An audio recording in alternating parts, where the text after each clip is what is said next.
So we know how to find the mean and the median now. The question is, how does the shape of the distribution affect the mean and the median? And we'll also talk about the mode. So I'm going to visually show you a little bit. We're going to graph the mean with a red circle.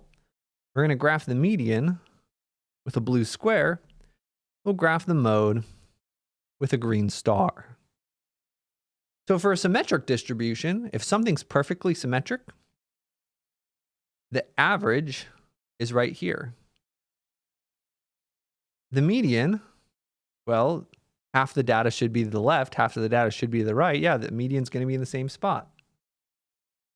And the mode, well, the mode is the most common. It's where the data is concentrated, most common value. They're all right on top of each other. Okay, the reason I'm not writing them all on top of each other is you wouldn't be able to see anything. But that's exactly what we've got here. But now if something is skewed, we have a different situation. Let's start with the mode. That one's a little easier. Where's the data concentrated? The data is concentrated right here, of course. The same with skewed right. They're basically the same thing, just mirrored images, right?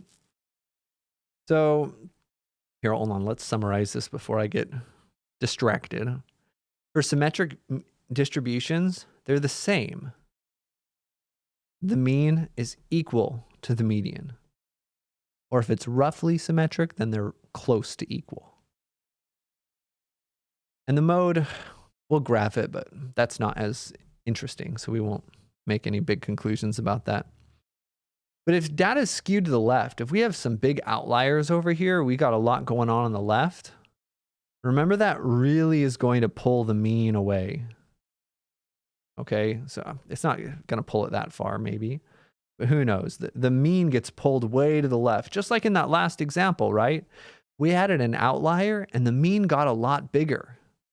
The mean got much closer to that outlier. Okay, whereas the median is still the middle, where the same amount of data is on either side. Maybe it's like right here or something. The skewed data, sure, it drags the median a little bit, but it drags the mean a lot.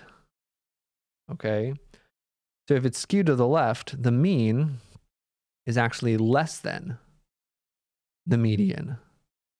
Because that tail, those outliers or whatever you have it, that tail really pulls the mean that way. Similarly, if data is skewed to the right, it's just the mirror image. The median will be a little bit to the right. Maybe not that much. Maybe it'd be like a little closer here. I don't know. But the mean gets really yoinked. Okay. And the mean is going to be bigger than the median. All right.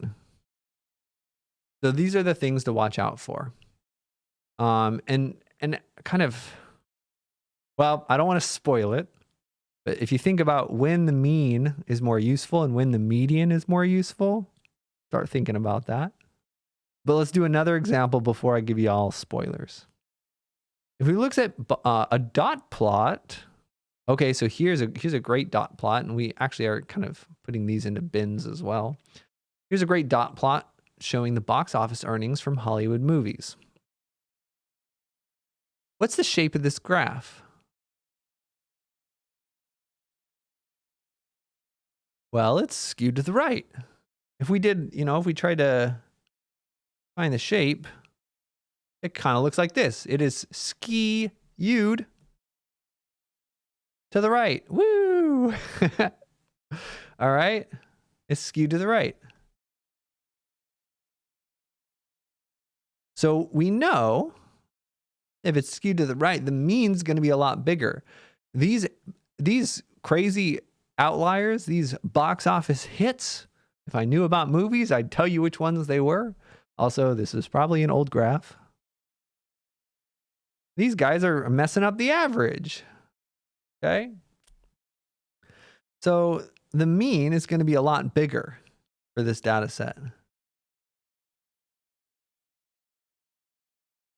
If you actually found the average box office earning, you'd probably have something like, I don't know, over here, 400 or 500 billion. I don't know what the units are. I don't know anything about movies. The graph should include the units. Shame on me for not including the units. Whereas the median's more the typical value, where the same number of dots should be to the left as it should be to the right. So who knows? Maybe the mean is somewhere, whoa. Maybe the mean is somewhere over here or something. I don't know. But the median might be like here. For example, median's going to be the typical value. It's actually probably to the left of that. We could count the dots to find the median exactly. I don't want to do that though. It might even be further to the left than this actually. Hold on. There should be the same number of dots to the left of the median and to the right of the median. All right. And that's essentially what we have. So what this means is that for skewed distributions down here, the mean's not that useful. This red dot is not a useful way of talking about the center of data. Mean and median's all about centers. This red dot's useless for talking about centers, in my opinion. Okay. So if you have skewed data, the median's going to be a lot more useful. Our blue square. But if we have symmetric data, then the mean's really nice. Algebraically, numbers-wise, the mean's nice and easy to calculate. I guess the median's also easy to calculate. But there's a lot of cooler things that we can do with means from there that we haven't talked about quite yet. And then we're also going to talk about spread. We haven't talked about spread yet. Remember, we've talked about shape of the data, the middle of the data. We still have to talk about spreads and unusual features.